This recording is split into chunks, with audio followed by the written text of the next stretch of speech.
Is what I promised you all, and that was a reading from last week. Last week, if you'll remember, we dealt with aversions, things that I don't want to have happen. And so I said I would go back to Jack Kornfield's book on stopping the war. And he says, one young man came to meditation with a deep distrust for authority. I know none of you can relate to this, but it's true. It's a true story. He had rebelled in his family, for he had quite an abusive mother. He had rebelled in school, dropped out to join the counterculture. He had fought with a girlfriend who he said wanted to control him. So he went to India and Thailand to find his freedom. After an initial positive experience in meditation, he signed up for a period of practice in a monastery. He decided to practice very strictly and make himself clear and pure and peaceful. However, after a short time, he found himself in conflict again. The daily chores didn't leave him enough time to meditate nonstop. The sound of visitors and an occasional car was disturbing to his meditation. The teacher, he felt, wasn't giving enough guidance, and due to this, his meditation was weak, and his mind wouldn't stop. He struggled to quiet himself and resolved to do it his own way, but in the end, he ended up even fighting with himself. Finally, the teacher called him to task at the end of a group meditation and said, "You're struggling with everything. How is it that the food bothers you, the sounds bother you, the chores bother you, even your own mind bothers you? Doesn't that seem odd?"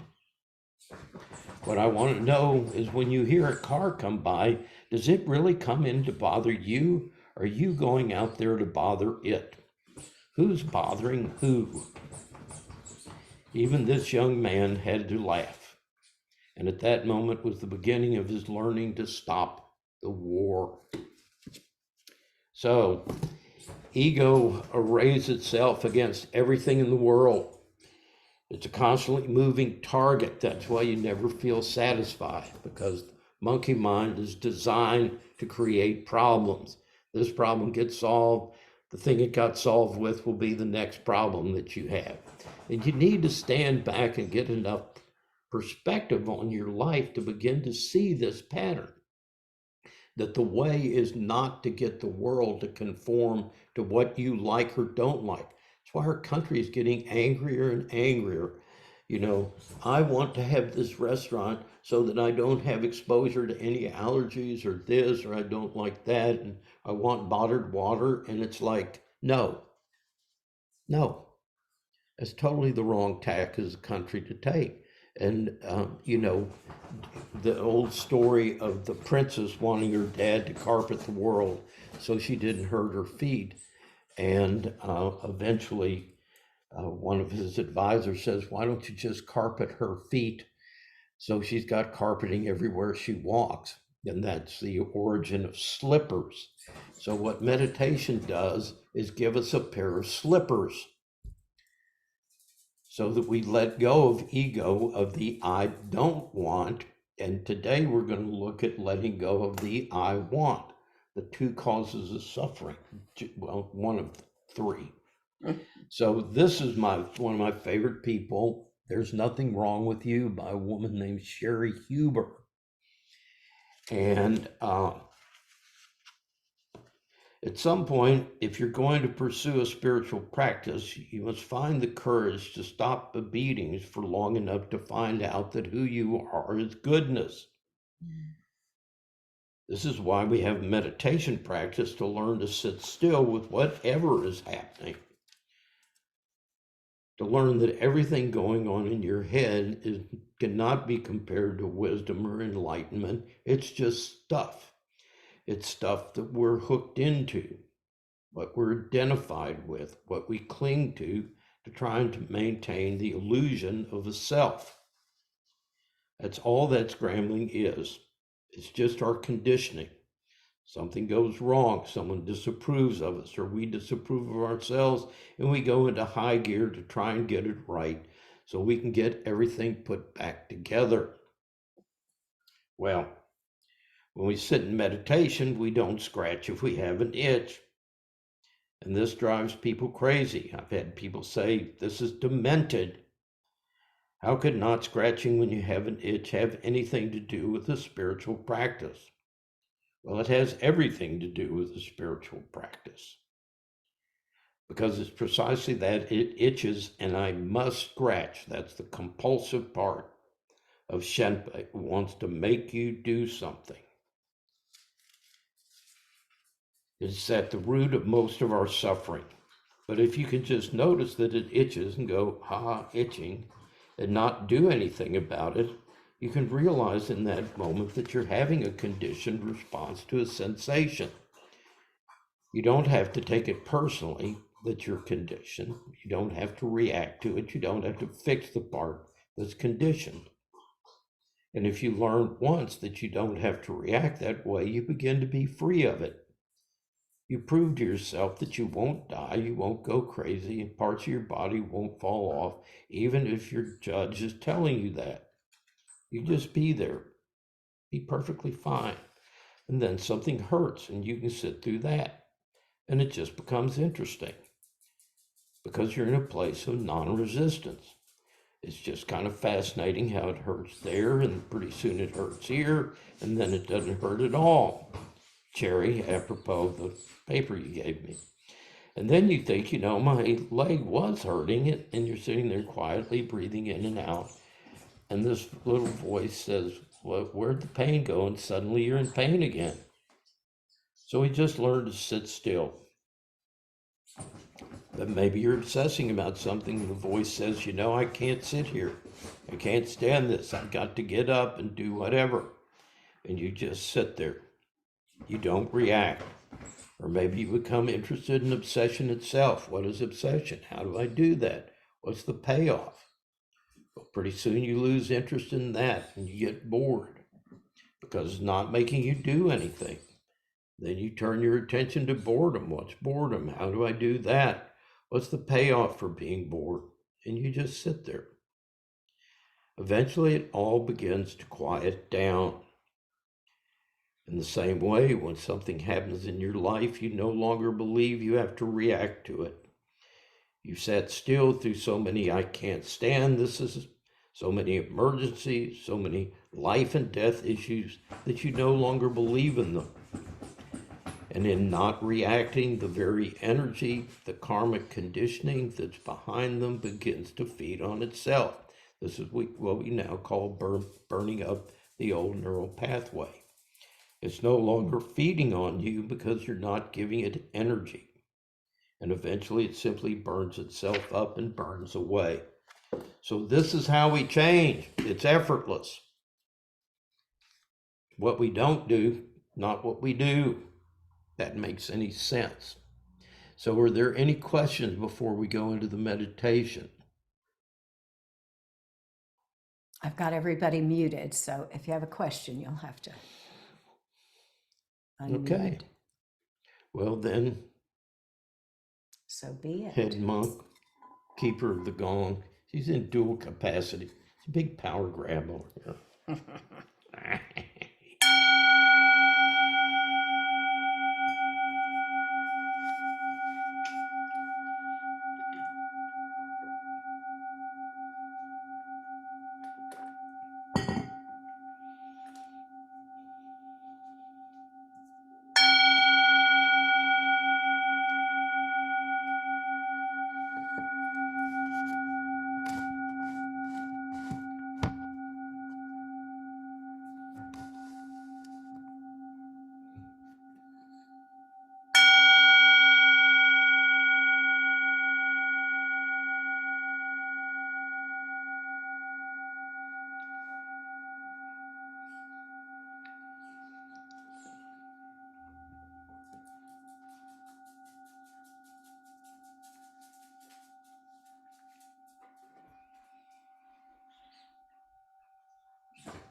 So again, by letting your awareness come to the breath,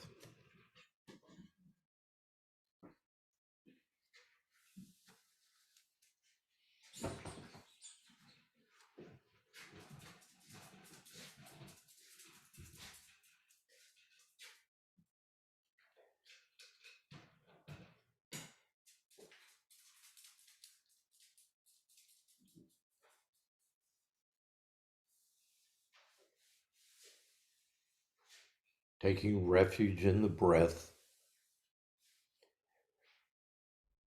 regardless of what's happening externally, the breath is always there to anchor you in the present.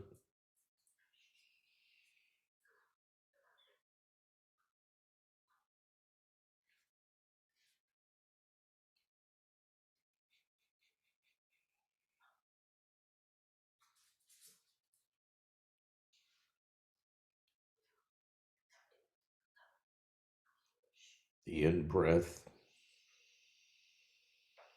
the pause at the top, the out breath,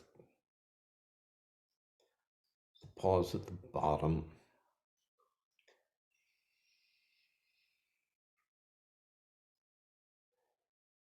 Contiguous,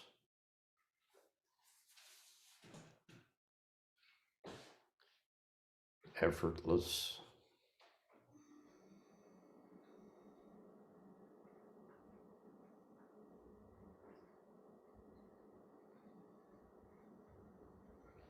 As much as possible, letting go of thinking, letting go of doing,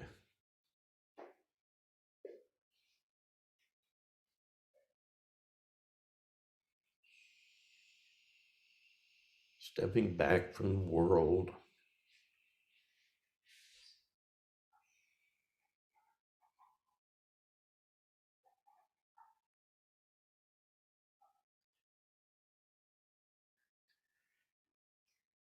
settling into the spaciousness of being.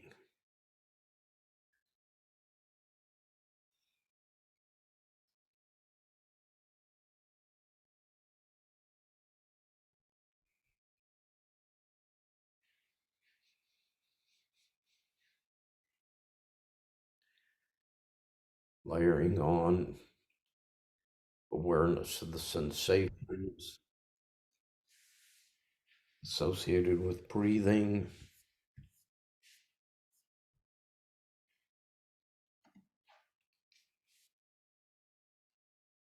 nothing to add to the breath, nothing to subtract, but just noting the sensations in the nostrils, the belly, the throat.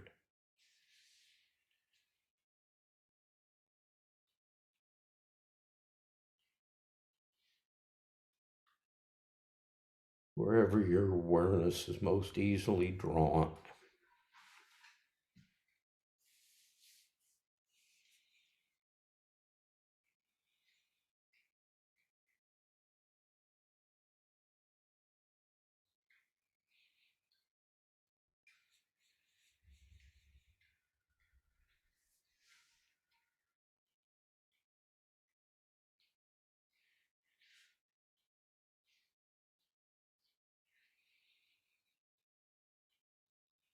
And against this backdrop of the breath, keeping around 20% of your awareness on the breath, begin to expand your awareness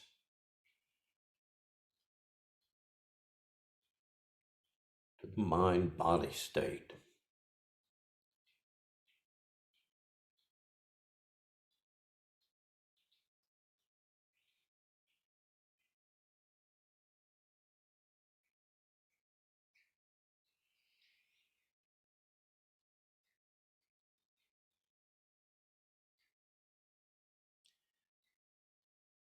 Becoming aware of that judgmental voice that runs 24/7,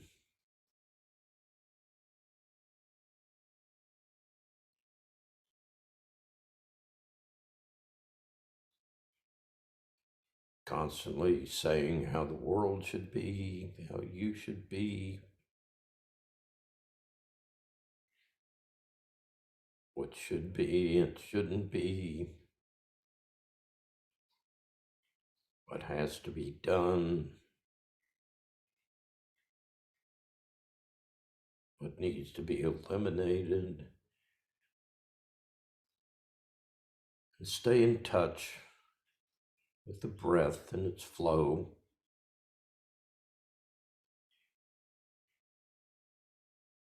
Not resisting the voice, but stepping back and witness consciousness and watch the shit show.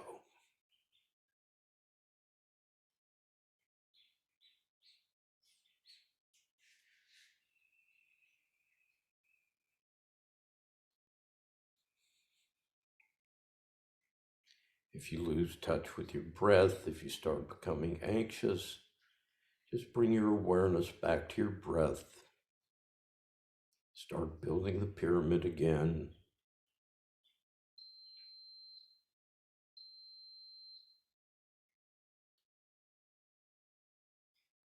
Reestablish your connection with the breath and body, and return to watching.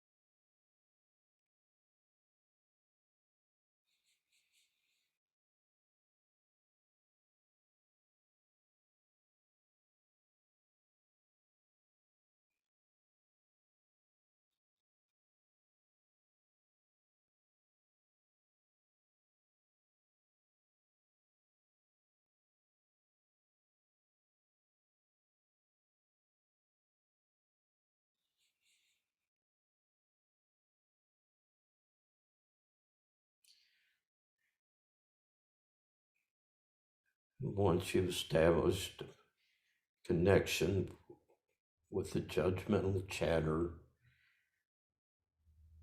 expand your awareness to include what's happening in your body.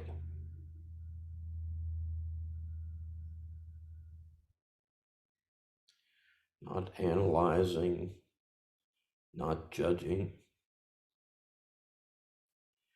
but feel the impact the thought has on your body state.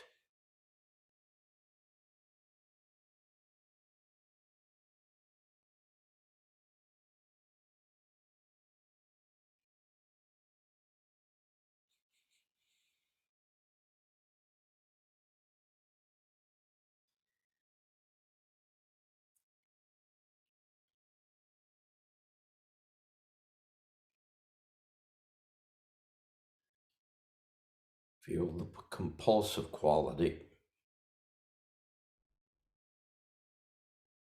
that some of the thoughts have.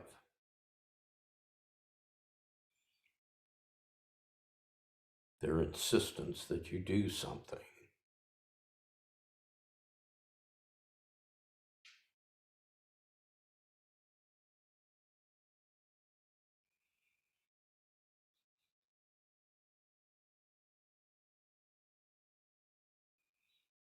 You feel it in your gut, your throat, your chest, your butt, your jaw, your eyes. Feel the tightening.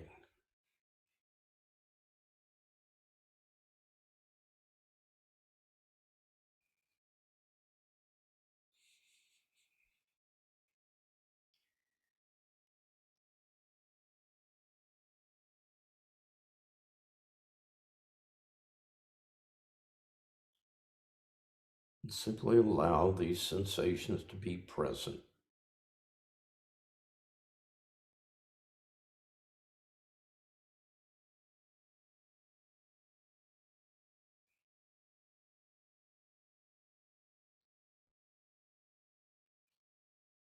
Sometimes these compulsions in the body can feel so intense that you feel you can't stand them. Like feeling like your foot's falling asleep and it's going to be dead for the rest of your life.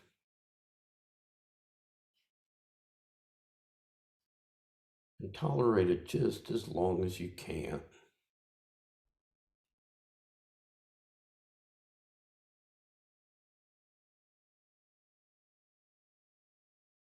I can stand this. I can stand this. Not masochistically,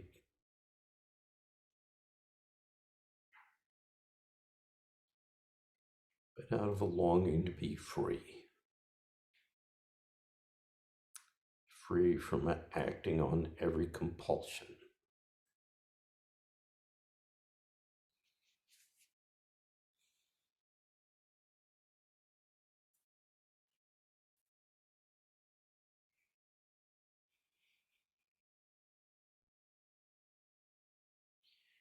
And then if you have to act, act without judgment or recrimination.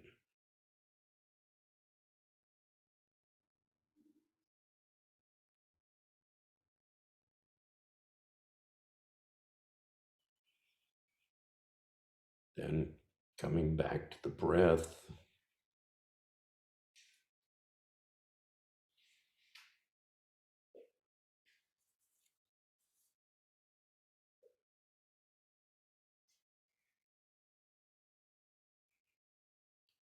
back to non-judgmental awareness.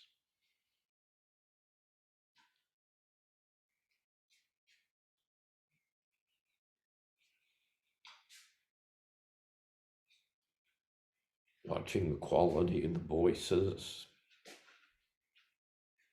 Noting if you've ever heard that voice before.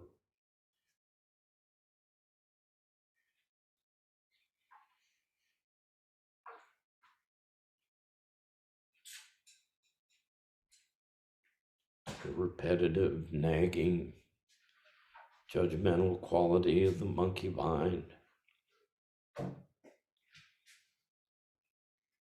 Not resisting it, not analyzing it, but feeling its impact on the body.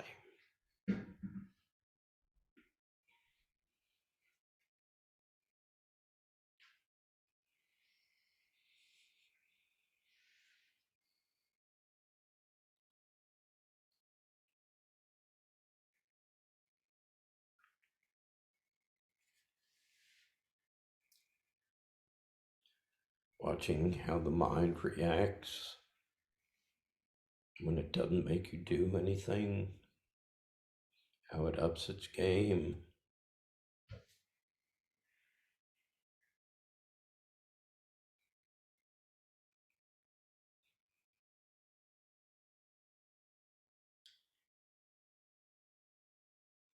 And on the flip side, watch the expansiveness that results when you genuinely quit resisting the resistance.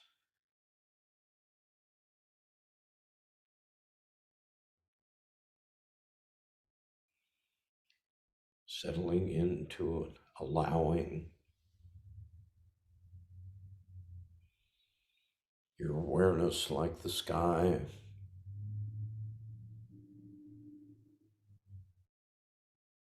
Allowing all things to pass. Planes, pollution, rain, leaves. Cling to nothing, resist nothing.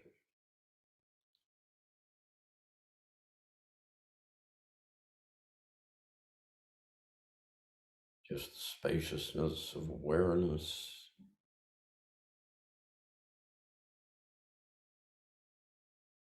The spacious expansiveness of simply being.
Woody, you're unmuted. Got what you got, girl?